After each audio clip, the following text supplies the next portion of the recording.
പിടിച്ചിലെത്തിയതും ആവേശത്തോടെ കടലിലിറങ്ങാനായി ഓടി.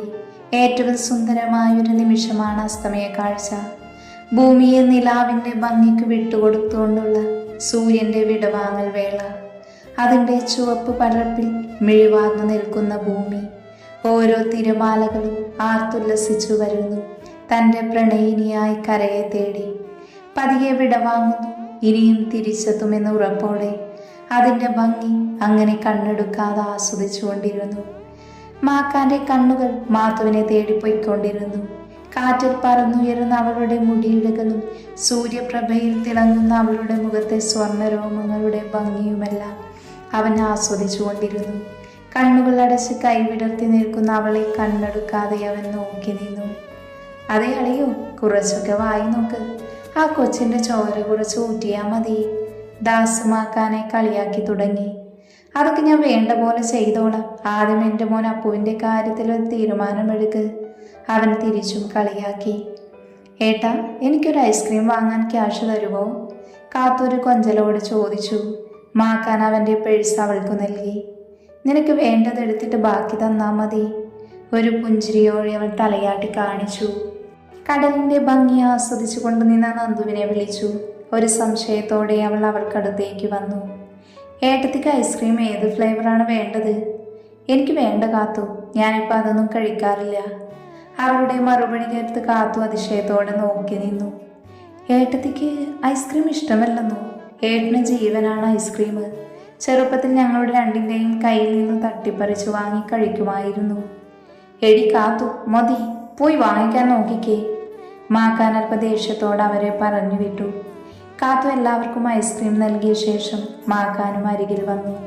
അവനുള്ള ഐസ്ക്രീമും കൊടുത്തു. എനിക്ക് വേണ്ട കാത്തു, നീ കഴിച്ചു അത്. മാക്കാൻ ഒരു ചിരിയോടെ അത് നിഷേധിച്ചു.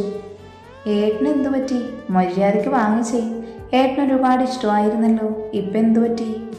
നമുക്കിഷ്ടമുള്ളവർക്ക് വേണ്ടി ചിലതൊക്കെ വേണ്ടെന്ന് വെക്കാനും ഒരു രസമാണ് കാത്തു. അവളുടെ കവിളിൽ പിടിച്ചു നുള്ളിക്കൊണ്ട് പറഞ്ഞു. ഓഹോ, അവിടം വരെയായോ കാര്യങ്ങൾ? അപ്പം ശരി. അവൾ മാക്കാനെ കളിയാക്കാൻ തുടങ്ങി. മാക്കാൻ ഒരു ചിരിയോടെ കാത്തുവിനെ നോക്കി നിന്നു. അപ്പോഴാണ് ഒരു തമിഴ് പയ്യൻ പച്ചമാങ്ങ വിൽക്കാൻ നിൽക്കുന്നത് കണ്ടത്. അവൻ കാത്തുവിൻ്റെ കയ്യിലുള്ള ഐസ്ക്രീം വാങ്ങി ആ കുട്ടിക്കരികിലേക്ക് നടന്നു. കയ്യിലുള്ള ഐസ്ക്രീം ആ കുട്ടിക്ക് നൽകി. ആദ്യമൊന്നും അടിച്ചെങ്കിലും പിന്നീട് അവൻ അത് വാങ്ങി. ഒരു ചിരിയോടെ മാക്കാനെ നോക്കി. റൊമ്പ താങ്ക്സ് അണ്ണാ. അവൻ ഒരു ചിരി സമ്മാനിച്ച മാക്കാൻ നടപ്പാതയിൽ നിന്നും കടലിനെ നോക്കി കാണുന്ന മാത്തുവിനടുത്തേക്ക് നടന്നു. അവൻ്റെ പ്രവൃത്തി കണ്ട് വീണ്ടും അവനോടുള്ള ബഹുമാനം അവൾക്ക് 10 മടങ്ങ് വർദ്ധിച്ചു. ഒരു പുഞ്ചിരിയോടെ തൻ്റെ അടുത്ത് നിൽക്കുന്ന മാക്കാനെ അവൾ കണ്ണെടുക്കാതെ നോക്കി നിന്നു. അവനും അവളെ തന്നെ നോക്കി നിന്നുപോയി. ആ നോട്ടത്തിലൂടെ മൗനമായി അവർ പ്രണയം പറയാതെ പറഞ്ഞുകൊണ്ടിരുന്നു. അവർക്ക് മാത്രമുള്ള നിമിഷങ്ങൾ നൽകിക്കൊണ്ട് അപ്പവും ബാക്കിയുള്ളവരും മറ്റൊരിടത്തേക്ക് മാറി നിന്നു. എൻ്റെ നെറ്റിയിലെ പാടെന്താണെന്ന് അറിയാമോ മാത്തു? നെറ്റിയിലെ പാട് കാണിച്ചു കുറച്ച് നേരത്തെ മൗനത്തിനൊടുവിൽ അവൻ ചോദിച്ചു. അവൾ അവൻ്റെ നെറ്റിയിലേക്ക് സൂക്ഷിച്ചു നോക്കി. എനിക്കറിയില്ല, മാക്കാൻ തന്നെ പറഞ്ഞു. ചെറുപ്പത്തിൽ ഒരാളെ മാവിൽ കല്ലെറിയാൻ പഠിച്ചതാണ്. അവനൊരു ചിരിയോടെ പറഞ്ഞു. അവൾ വീണ്ടും ആ പാടിൽ സൂക്ഷിച്ചു നോക്കി. ഇത് ചെറുപ്പത്തിൽ വട്ടച്ചൊറി വന്നതിൻ്റെ പാടല്ലേ? ചുമ്മാ തള്ളി മറിക്കല്ലേ മാക്കാനേ. ഓ, എന്നെ ട്രോളുന്നു. ഞാൻ പറഞ്ഞത് സത്യമാ. നീ വേണമെങ്കിൽ വിശ്വസിച്ചാൽ മതി. അല്ലെങ്കിലും ആര് വിശ്വസിക്കുന്നു? അവൾ അവൻ്റെ ദേഷ്യം കയറ്റാനായി പറഞ്ഞുകൊണ്ടിരുന്നു. പെട്ടെന്ന് മാക്കാൻ്റെ ഫോൺ റിങ് ചെയ്തു. അമ്മയാണെന്ന് കണ്ടതും അവൻ സംസാരത്തിൽ മുഴുകി. പാറക്കെട്ടുകളിൽ തട്ടി ചിഹ്നിച്ചതിൽ ആർത്തുല്ലസിക്കുന്ന തിരമാലകളെ കൗതുകത്തോടെ അവൾ നോക്കി നിന്നു. അതിൻ്റെ പടവുകളിലൂടെ ആർത്തുല്ലസിക്കുന്ന തിരമാലയുടെ നനുത്ത സ്പർശമറിയാൻ അവളുടെ ഉള്ളം വല്ലാതെ വെമ്പി. അവൾ അനുവാദത്തിനായി മാക്കാനെ ഒന്ന് നോക്കി. മാക്കാൻ്റെ ശ്രദ്ധ ഫോണിലാണ് എന്ന് കണ്ടതും അവൾ പതിയെ പാറക്കെട്ടിലൂടെ ഇറങ്ങാൻ ശ്രമിച്ചു. ആദ്യമൊക്കെ സൂക്ഷിച്ചിറങ്ങി. പതിയെ മാക്കാൻ കാണുന്നുണ്ടോ എന്ന് തിരിഞ്ഞു നോക്കി. ഇല്ല എന്ന് കണ്ടതും വീണ്ടും പാറയിൽ ചവിട്ടി താഴെ ഇറങ്ങി. താഴെയുള്ള ഈ പാറയിലായിരുന്നു മാക്കാൻ പറഞ്ഞ് താഴെ പഴയ ഓർമ്മയിൽ ലയിച്ചുപോയി. കോളിംഗ് കഴിഞ്ഞ് അവൻ മാത്തുവിനെ നോക്കി. അവളെ തനിക്കടുത്ത് കാണാതെ അവൻ ചുറ്റും നോക്കാൻ തുടങ്ങി. ഈ ഇരുട്ടിയ സമയത്ത് അവൾ ഇതെവിടെ പോയി? എന്നോടൊന്നും പറഞ്ഞു പോലും ഇല്ലല്ലോ പോകുന്ന കാര്യം, അവൻ സ്വയമേ പറഞ്ഞു. ശേഷം അപ്പുവിനെ കോൾ ചെയ്തു. അവർക്കൊപ്പവും അവൾ ഇല്ലെന്നറിഞ്ഞവൻ ടെൻഷനോടെ ചുറ്റും ഓടി നടന്ന് നോക്കാൻ തുടങ്ങി.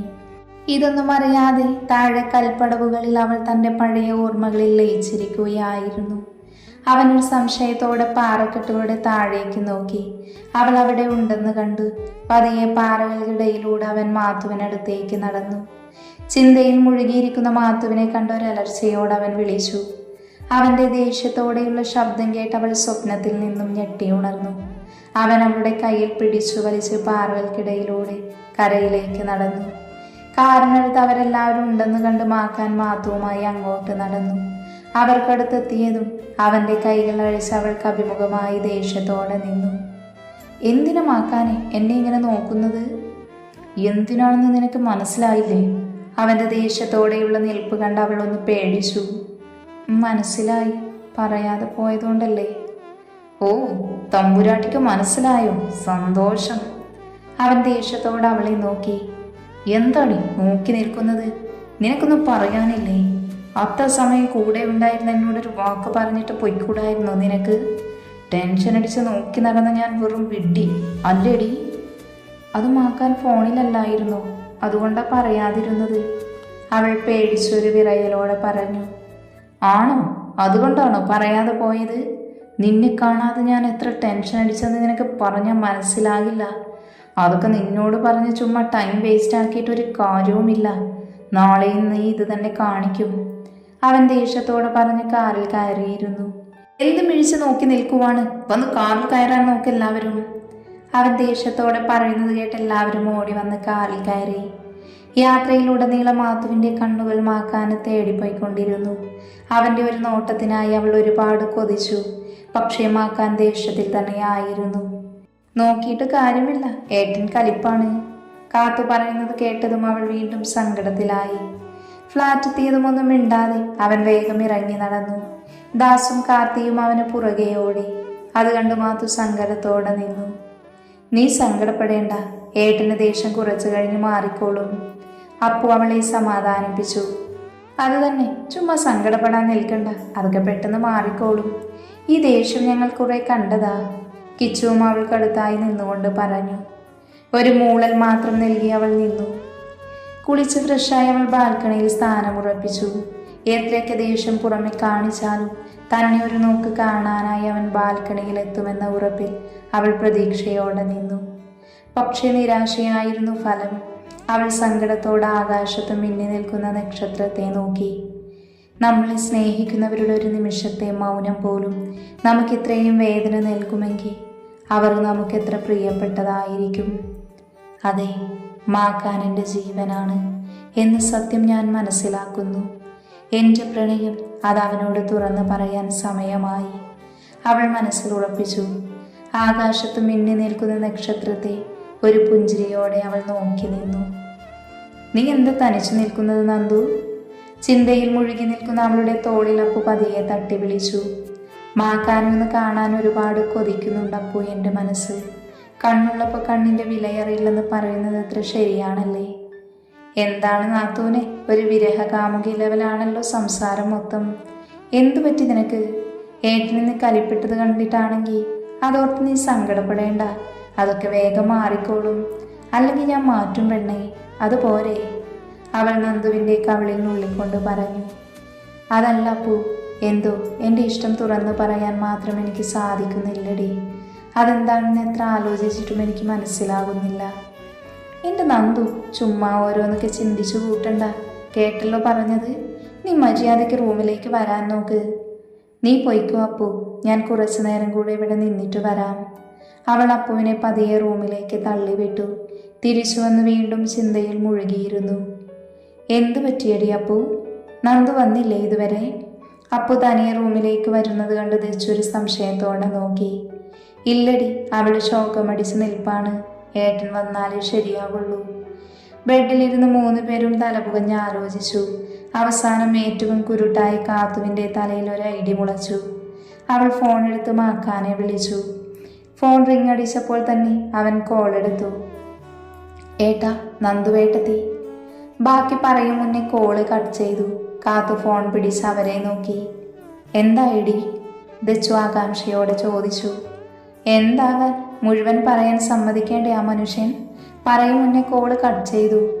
പറഞ്ഞു കഴിഞ്ഞു നോക്കിയതും ആക്കാൻ ഒരു കിതപ്പോടെ ഓടി വന്ന് അവർക്ക് മുൻപിൽ നിന്നു. മാത്തു എവിടെ?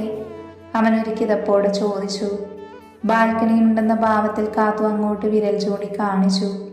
അവൻ ധൃതിയിൽ ബാൽക്കണിയിലേക്ക് നടന്നു. കാത്തു ദച്ചുവിനെയും അപ്പുവിനെയും മാറി മാറി നോക്കി. ഇനി ഇവിടെ നിന്ന് എൻ്റെ ശവമടക്കുറപ്പാണ്. ഞാൻ ആൻറ്റിയുടെ ഫ്ലാറ്റിലേക്ക് പോകുവാണേ. കാത്തു എഴുന്നേറ്റ് ആൻറ്റിയുടെ ഫ്ലാറ്റിലേക്ക് ഓടി. മാക്കാൻ അടുത്തു വന്നതെന്നും അറിയാതെ ചിന്തകളിൽ മുഴുകിയിരിക്കുവായിരുന്നു നന്ദു. അവൻ ഓടി വന്ന് അവളെ മാറോടണച്ചു. പതിയെ അവനിൽ നിന്നും അകറ്റി വെപ്രാളത്തോടെ അവളുടെ കൈകളും മുഖവുമെല്ലാം നോക്കാൻ തുടങ്ങി. മാക്കാൻ പെട്ടെന്ന് എന്താണ് സംഭവിച്ചതെന്നറിയാതെ അവളൊന്ന് പകച്ചു നിന്നു. നിനക്കെന്താ പറ്റിയത് മാത്തു? അവൻ വെപ്രാളത്തോടെ അവളുടെ കൈകളെ നോക്കിക്കൊണ്ട് ചോദിച്ചു. എനിക്കെന്ത് പറ്റിയെന്ന്? മാത്തു അത്ഭുതത്തോടെ അവനെ നോക്കി. അല്ല, അപ്പോൾ കാത്തു വിളിച്ചത്? അവൻ പതിയെ പറയാൻ ശ്രമിച്ചു. മാക്കാൻ എന്തു പറ്റി? അവൾ സംശയത്തോടെ വീണ്ടും ചോദിച്ചു. മുഴുവൻ കേൾക്കാതെ കോള് കട്ട് ചെയ്യാൻ കാണിച്ച മണ്ടത്തരത്തെക്കുറിച്ചോർത്ത് ഒരു നിമിഷം അവൻ ആലോചിച്ചു നിന്നു. അല്ല, എനിക്കെന്തെങ്കിലും പറ്റിയ? മാക്കാൻ എന്താ പ്രോബ്ലം? അവളുടെ ചോദ്യം കേട്ട് എന്ത് മറുപടി പറയണമെന്നറിയാതെ അവനൊന്ന് പതറി നിന്നു. നിനക്കെന്തെങ്കിലും പറ്റിയ എനിക്കെന്താ? അവളിൽ നിന്നും കൈകൾ പിൻവലിച്ച് അവൻ ദൂരേക്ക് നോക്കിക്കൊണ്ട് പറഞ്ഞു. അപ്പോ ഒന്നുമില്ലല്ലോ. പറഞ്ഞു കഴിഞ്ഞ് അവൾ തിരിഞ്ഞു നടക്കാൻ ഒരുങ്ങി. ഒരു നിലവിളിയോടെ ബാൽക്കണിയിലിരുന്ന് ചെടിച്ചട്ടിയിൽ തട്ടി അവൾ വേദനയോടെ താഴേക്കിരുന്നു. മാക്കാൻ വേഗം അവൾക്കൊപ്പം താഴേക്കിരുന്നു. എന്തു പറ്റി മാത്തു? മാക്കാൻ കരയുന്ന അവളെ നോക്കി ചോദിച്ചു. പതിയെ അവളുടെ കാലിൽ പിടിച്ചു നോക്കാൻ തുടങ്ങി. അവൾ വേദനയോടെ കരയാൻ തുടങ്ങി. അവൻ പതിയെ അവളുടെ കാലിൽ തടവിക്കൊടുത്തു. അവൾ ദേഷ്യത്തോടെ മാക്കാന്റെ കൈകൾ കാലിൽ നിന്നും വേർപെടുത്തി. എനിക്ക് വേദനിച്ച തനിക്കെന്താ പ്രശ്നം? ഒരേങ്ങലടിയോട് അവൾ ചോദിച്ചു. ആ വാക്കുകൾ കേട്ട് ദേഷ്യത്തോടെ അവൻ ചുറ്റും നോക്കി. ചട്ടിയിലായി നട്ടിരിക്കുന്ന റോസാ ചെടിയിൽ അവന്റെ കണ്ണുകൾ ഉടക്കി. മാക്കാൻ ചെടിയുടെ തണ്ടിൽ ശക്തിയായി കൈകൾ അമർത്തി പിടിച്ചു. ചെടിയുടെ മുള്ളുകൾ അവന്റെ കൈയിൽ ആഴ്ന്നിറങ്ങി. മുറിവിൽ നിന്നും രക്തം ശക്തിയായി വമിക്കാൻ തുടങ്ങി. കൈവിടുമാക്കാനേ. അവൾ കൈകൾ ചെടിയിൽ നിന്ന് മാറ്റാനായി ശ്രമിക്കുന്നതിനിടയിൽ മാത്തു കരഞ്ഞുകൊണ്ട് പറഞ്ഞു. നീ എന്തിനാ കരയുന്നത്? എനിക്ക് വേദനിച്ച നിനക്കെന്താ പ്രശ്നം? അവൻ ദേഷ്യത്തോടെ അവളെ നോക്കി ചോദിച്ചു. അപ്പോഴും ഒന്നും മിണ്ടാതെ അവന്റെ കൈകൾ ചെടിയിൽ നിന്നും വിടുവിക്കാൻ അവൾ ശ്രമിച്ചുകൊണ്ടിരുന്നു. നിന്നോട് ഞാൻ ചോദിക്കുന്നത്, എനിക്ക് വേദനിച്ച നിനക്കെന്താ പ്രശ്നം? എൻ്റെ വേദനകളിൽ സങ്കടപ്പെടാൻ മാത്രം എന്തു ബന്ധമാണ് നമ്മൾ തമ്മിലുള്ളത്? അവൻ്റെ ചോദ്യം കേട്ടൊന്നും മിണ്ടാതെ അവൾ കരഞ്ഞുകൊണ്ടിരുന്നു. അപ്പോഴും അവൻ്റെ കൈകളിൽ നിന്നൊഴുകുന്ന രക്തത്തുള്ളികളായിരുന്നു അവളെ ഏറെ വേദനിപ്പിച്ചത്.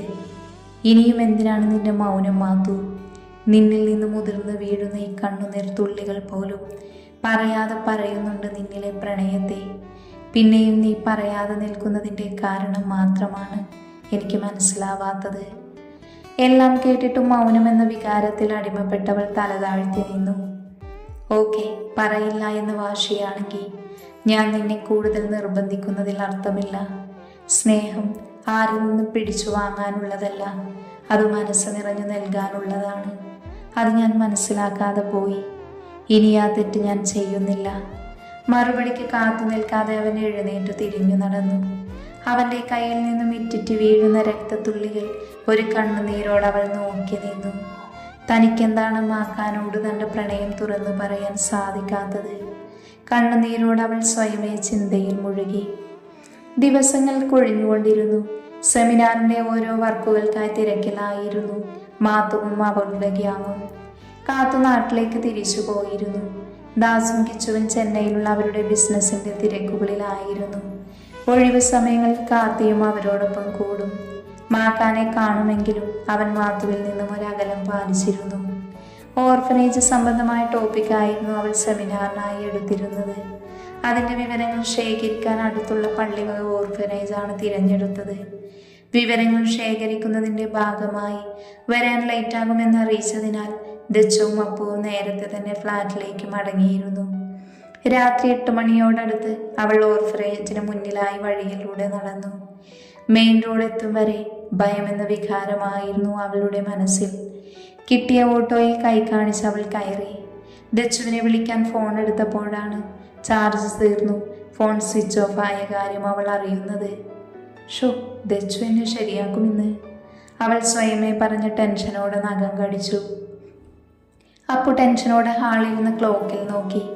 സമയം 8:30 കഴിഞ്ഞിട്ടും അവളെ കാണാതെ ദച്ചു മാത്തുവിൻ്റെ ഫോണിലേക്ക് കോൾ ചെയ്തു. ഫോൺ സ്വിച്ച് ഓഫ് ആണെന്നറിഞ്ഞവർ ഭയത്തോടെ പരസ്പരം നോക്കി. എടി, ഇനിയും ഇങ്ങനെ നോക്കിയിരുന്നാൽ അർത്ഥമില്ല. ഞാൻ ഏട്ടനെ വിളിച്ചു പറയാൻ പോകുക.